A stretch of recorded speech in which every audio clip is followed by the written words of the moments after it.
রাজনীতি মানেই কি শুধু ক্ষমতার লড়াই, নাকি রাজনীতির ময়দানেও খুঁজে পাওয়া যায় এক চরম মানবিক মুখ? নদিয়ার চাপড়ায় রবিবার যা ঘটলো তা দেখে থমকে গিয়েছে গোটা রাজ্য। একদিকে হাজার হাজার মানুষের উত্তাল জনজোয়ার, আর অন্যদিকে সেই ভিড়ের মাঝেই এক অসুস্থ বৃদ্ধার জন্য অভিষেক বন্দ্যোপাধ্যায় সেই অভাবনীয় পদক্ষেপ।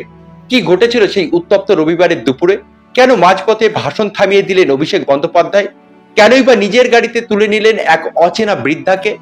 আজকের এই বিশেষ প্রতিবেদনে আমরা তুলে ধরব রাজনীতির সেই অন্যরকম এক মানবিক গল্প। একজন বয়স্ক মহিলা আছে, সামনে আসতে দাও, ওনাকে জল দাও, ওনাকে সরিয়ে নিয়ে আসো। এখানে একটু বার করে কোথাও একটা বসানোর জায়গা করো, তাড়াতাড়ি এদিকে নিয়ে এসো। নদিয়ার চাপড়া শ্রীনগর মোড়, তখন দুপুরের কড়া রোদ। তৃণমূল কংগ্রেসের সর্বভারতীয় সাধারণ সম্পাদক অভিষেক বন্দ্যোপাধ্যায় সবেমাত্র মঞ্চে উঠে ভাষণ দেওয়া শুরু করেছেন।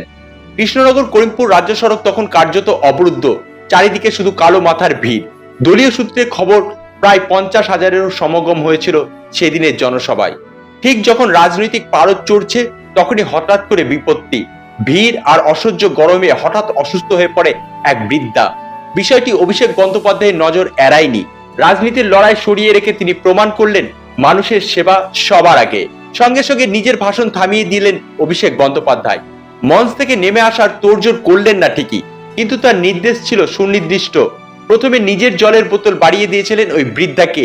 এরপর নিরাপত্তারক্ষী ও দলীয় কর্মীদের নির্দেশ দিলেন ভিড় সরিয়ে জায়গা করে দিতে। কিন্তু সেখানে বসার মতো উপযুক্ত পরিবেশ না থাকায় অভিষেক বন্দ্যোপাধ্যায় এক মুহূর্ত দেরি না করে নির্দেশ দিলেন তাকে গাড়িতে এনে বসানোর জন্য, তার নিজের গাড়িতেই, এবং দ্রুত একজন চিকিৎসককে ডেকে তার চিকিৎসার ব্যবস্থা করলেন। আমার গাড়ির ভিতরে বসো।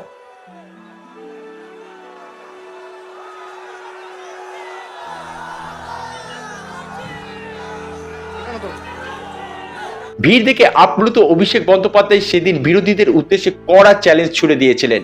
তিনি বলেছিলেন, চাপড়ায় আজ যা লোক হয়েছে তার 1/3 লোক দিল্লিতে গেলে বিজেপি বানের জলে ভেসে যাবে। তিনি এই ভিড়কে জনসুনামি বলে অভিহিত করেছেন। ভাষণে তিনি 100 দিনের কাজ এবং বাংলার বাড়ি প্রকল্পের টাকা আটকে রাখা নিয়ে সরব হয়েছেন। তার কথায় 2014 সালে প্রধানমন্ত্রী ব্রিগেডে এসে লাড্ডু দেবেন বলেছিলেন, কিন্তু বাংলাকে রসগোল্লা দিয়েছেন। পাল্টা প্রতিশ্রুতি দিয়ে অভিষেক বন্দ্যোপাধ্যায় জানান আগামী 15 দিনের মধ্যে রাজ্যে 20 লক্ষ মানুষের ছাদের ব্যবস্থা করবেন তিনি। সাথে তিনি লক্ষ্মী ভান্ডার প্রকল্পের আজীবন চলার সুনিশ্চয়তা দেবেন। রাজনীতির ময়দানে অভিযোগ পাল্টা অভিযোগ চলতেই থাকে, কিন্তু চাপড়ার এই ঘটনা আমাদের মনে করিয়ে দিল যে পদের চেয়ে বড় পরিচয় হলো মানুষ। এক অসুস্থ বৃদ্ধাকে নিজের গাড়িতে আশ্রয় দিয়ে অভিষেক বন্দ্যোপাধ্যায় যে দৃষ্টান্ত স্থাপন করেছে তা সত্যি বিরল। রাজনীতির এই রং যাই হোক না কেন, বিপদে মানুষের পাশে দাঁড়ানোই তো প্রকৃত নেতার কাজ। চাপড়ার এই জনজোয়ার কি আগামী নির্বাচনে কোনো নতুন ইঙ্গিত দিচ্ছে, নাকি অভিষেক বন্দ্যোপাধ্যায়ের এই মানবিক রূপ মানুষের মধ্যে আরো স্থায়ী জায়গা করে নেবে? আপনার মতামত কমেন্ট বক্সে জানাতে ভুলবেন না। ভিডিওটি ভালো লাগলে লাইক, শেয়ার, কমেন্ট করবেন। Thanks for watching.